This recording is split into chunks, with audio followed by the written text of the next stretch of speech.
Crimson lights had barely closed for the night, yet the neon signs of Genoa City still flickered like an uneasy heartbeat across the quiet streets. The storm had passed hours ago, but its humidity clung to the air, thick, tense, electric. Kane Ashby felt that same storm thrumming inside him as he stood in the elevator of the Grand Phoenix, collar loosened, nerves frayed, guilt growing heavier with each passing floor. He knew he shouldn't be here. He knew who was behind the door he was walking toward.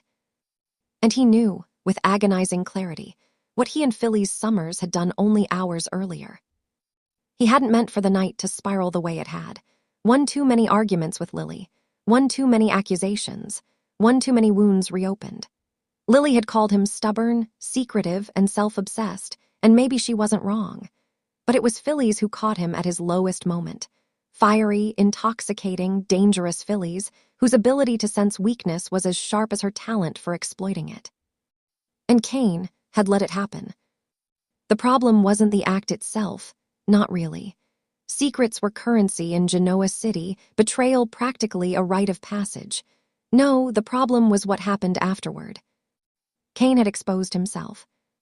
Not physically, not scandalously. Emotionally. He'd cracked open, let everything spill out, his frustrations with Lily, his loneliness, his fears of inadequacy. He'd confided in Phyllis in a way he hadn't allowed himself to confide in Lily in months. That was the real betrayal, and it terrified him. Now he was returning to retrieve the one thing he'd left behind. The watch Lily had gifted him years earlier, engraved with "Forever isn't fragile if we protect it." Leaving it behind in Phyllis's suite was a Freudian confession waiting to explode. He knocked. The door swung open almost instantly. "Well, if it isn't my favorite guilt-ridden mess," Phyllis purred, leaning against the doorframe with a smirk that could slice granite. Kane stiffened. "I just came for my watch." "You mean the one you ripped off in the middle of your emotional meltdown," she teased. "Oh, don't look at me like that. I've seen worse. I've caused worse." "Phyllis." "Oh, relax. I'm not going to ruin your life. Not tonight, anyway." She turned and sauntered inside, leaving the door open enough for him to follow. He hesitated, then stepped in. On the coffee table lay the watch, gleaming beneath the dim lights. Kane strode toward it, snatched it, and clasped it around his wrist. As his fingers fumbled at the buckle, he felt her eyes burning into him. "You know," Phyllis said softly, "you're not the first man to panic after spilling his soul to me." "That's not what happened." "Oh no, because I remember you talking a lot, and I mean a lot. Grievances, disappointments, fears." She sauntered closer. "You exposed more to me in an hour than you've told your wife all year." Kane's jaw tensed. That was a moment of weakness. "No, Kane." Her voice turned surprisingly gentle. "It was honesty." He swallowed, hard. "You should ask yourself why you could tell me all of that, but not Lily." He didn't answer. He couldn't. Phyllis shrugged.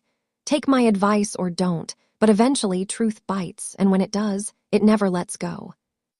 Meanwhile, across town, Lily Winters sat curled on the sofa, arms wrapped tightly around her knees. She tried to work. She tried to distract herself.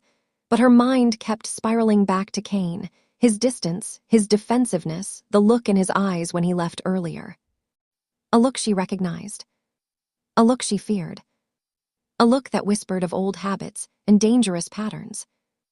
Maddie and Charlie had called earlier, each sensing something was wrong.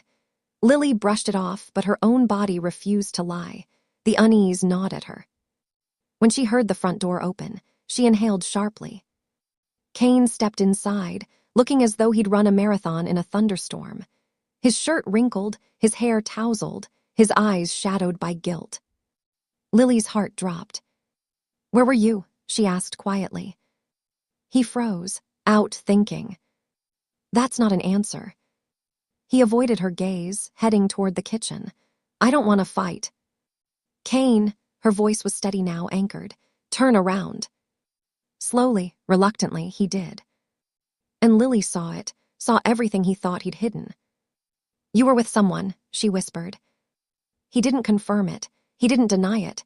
His silence was its own confession. Her throat tightened, breath trembling. Was it her? Kane's eyes flinched, not enough to break, but enough to reveal. Lily felt the room tilt. Phyllis. Of all people. Kane stepped forward. Lily, I made a mistake. No, this isn't just a mistake. Her voice cracked but remained firm. A mistake is a moment. This looks like a choice. I was hurt, angry, confused. Then you should have come home. You should have come to me. Her eyes glistened but did not fall apart. Not Phyllis Summers. Kane looked stricken. It wasn't planned. Everything spilled out. Her breath hitched. So you exposed your heart to her instead of me. That struck him harder than any accusation. Lily stood, walking past him toward the window, arms wrapped around herself as though trying to hold her soul together. I've been trying, Kane, she whispered. Trying to fix us, trying to remind myself why we're worth it, but I can't repair something you're not protecting. He took a step toward her. I want to fix this. But do you want to fix it for us, or because you regret who you ran to? He stopped cold. That was the reality check, sharp, devastating, and impossible to dance around. Lily turned, tears finally spilling. I love you, Kane, but love can't survive if it's always the one bleeding. Kane reached out, but Lily stepped back. I need time, she said with quiet strength, and you need to figure out what and who you really want. Kane watched her walk away, watched the space between them widen, watched the weight of his choices settle heavily upon his chest.